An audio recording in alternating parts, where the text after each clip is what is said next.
Today, as part of our Business Spotlight program, I'm with Kevin Egan. Kevin is the owner of Kevin Egan Cars and H2O Dealership, and they're based in Sligo. So over to you, Kevin. What is it you do, and for how long have you been doing it? Kevin Egan. I'm the owner of Kevin Egan Cars Ltd in Sligo. We've been in business for 16 years now, and we represent brands such as Peugeot and Citroen in the Northwest here. H2O Dealer Management is a new business that we've just set up in the last couple of months, what we've been working on for the last 12 years. So I've created a dealer management system that will run a car dealership. I've been using it myself, as I say, for 12 years, and now it's just time to bring it to the mass market. And we're launching into the Republic of Ireland in the next couple of weeks. Fantastic, fantastic stuff. And this will be a new way of managing a dealership, is it, or how will Well, it be? it's not a new way. I remember going back to when I first started out. There was two options in Ireland. I was too small for one of them, and the other one just it wasn't tech savvy enough for me, and um it wasn't online, and I had an issue with that. So I went and started designing my own. Yeah, Um, so it's basically I haven't looked at any other system in the last 12 or 13 years. So hopefully my system has moved with the times, and it's a system designed by a car dealer for a car dealer. So hopefully it's fantastic. making it easier to use. And like we're a new car dealership, but we're big into used cars as well and imports. So anything that my dealership needs, I'm sure other Irish dealerships around the country need as well. Fantastic, fantastic. Look forward to seeing how that develops, Kevin. And obviously, since you started 16 years ago, you've been growing. What do you attribute your growth to? Well, as we just mentioned, hard work is the main reason. Just being relentless, I suppose, is the best thing we can say about starting Kevin Egan Cars. What I would put it down to is 12 years ago, I hired a coach who worked for Action Coach, and you can really see on our profit and loss where the change happened. That we hired a coach and we took it from there. Um, Being your own boss, it's great at the time when things are going well and your confidence is up and your ego is up and it's there enough to keep you company.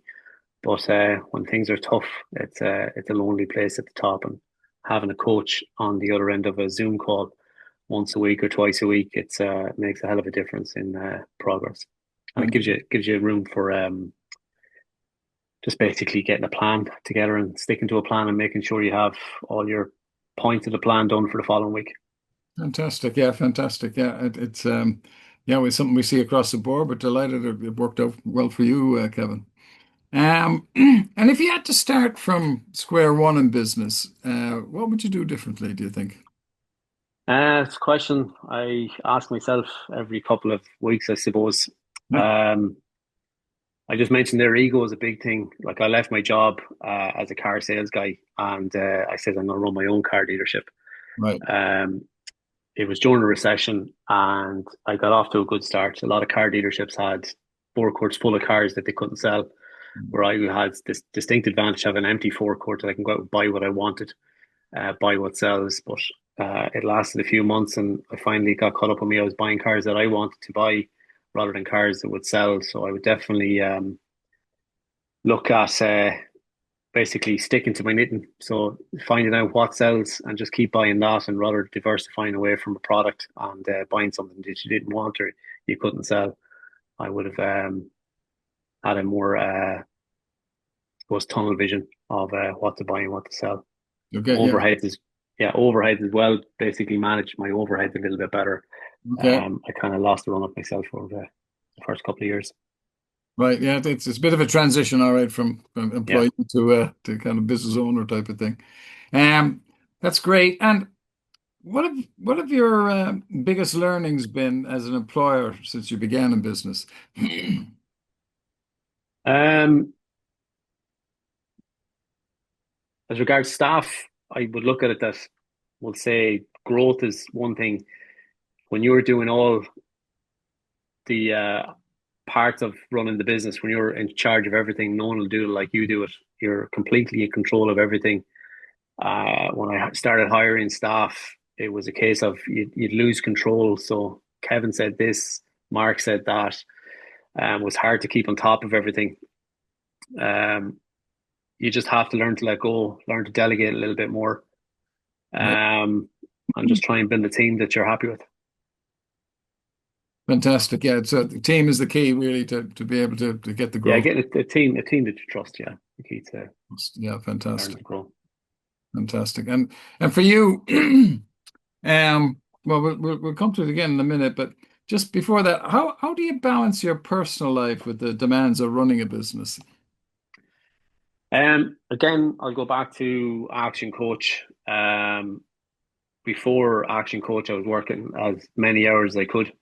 Mhm. All I thought about was the business. But one of the things that stuck with me from Action Coach is you have to have a commercial, profitable enterprise that works without you. I'm constantly working towards that. Um, to do that, then you need your personal life. It's quality at home. It's you have to do your exercise. You have to do things that you want to do yourself. Um, so when we worked on that, we worked on getting more time off, um, being putting in more quality hours at work rather than quantity at work, and that's what I found was the big thing. But since the business has grown in the last couple of years, that's what I'm saying is we're constantly working at it. So every time we grow a little further, I have to delve back into the business. But it's again, it'll be always working towards getting out and delegating again.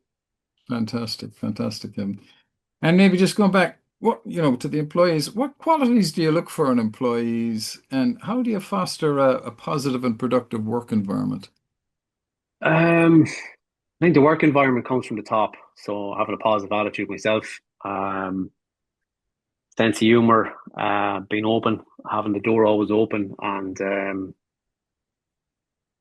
having people that they know they can come and talk to you. I think that leads to a positive work environment. Mm. From an employee's point of view, if we go to interviewing stage, what I like to see in a CV is longevity in their previous job or previous couple of jobs rather than jumping ship every couple of months. I don't like to see that. Mm. When they're in the door, then you can sense the loyalty. Do they like working here? We have a gate at the front there. Unless you crossing that gate happy at 9 a.m. in the morning, there's no point in being here. So you want happy workforce. When the workshop is happy, I think the rest looks after itself then. Fantastic. Yeah, fantastic. Absolutely. Yeah. Yeah, I think when we kind of study it and measure it, you got an engaged workforce, there can be up to three times more productive than somebody who's just clocking a card type of thing. Mm. Absolutely. Yeah, Okay. definitely. And maybe just to finish off then, Kevin, what are some common misconceptions about running a business and how do you address them? Um, Having a car dealership, and it probably highlights an awful lot more. Like we've just invested 4 million in a showroom here. We have 3 acres Well, of land here, and we'd have 200 cars on site. So if you looked into my site, you'd say that fella's loaded. Um, and that's a misconception you just have to get around. But it's like we know ourselves. We work hard. Like we'll say it's taken us 18 months to get a mortgage for this place. I know how much money I own it. The cars in their forecourt, everyone would think I own them cars, or worse again, that I grow them at the back and I bought them for zero and sold them for 40,000. yeah, But yeah, it's you just have to learn to deal with it yourself. It's it's hard at the best of times, but just deal with it internally yourself. Um, but look, there's always going to be one or two people who think the opposite. yeah, yeah, yeah. Yeah, there's quite a bit in managing the stock, and the margins can be tight and things like that. Yeah, yeah. People think you make 40,000 euro when you sell a 40,000 euro car. It's hard to Yes. it's Yeah, hard to get around that. it doesn't matter what the business is. Yeah, people who are not No, involved in it make these yeah, assumptions, and it is a big misconception. yeah. Kevin, listen, thanks very much for taking the time. I really appreciate it. I'm sure that there's lots in there for our viewers as well. I really appreciate the time taken, and best of luck with that expansion and going forward. Thanks, man, Kevin.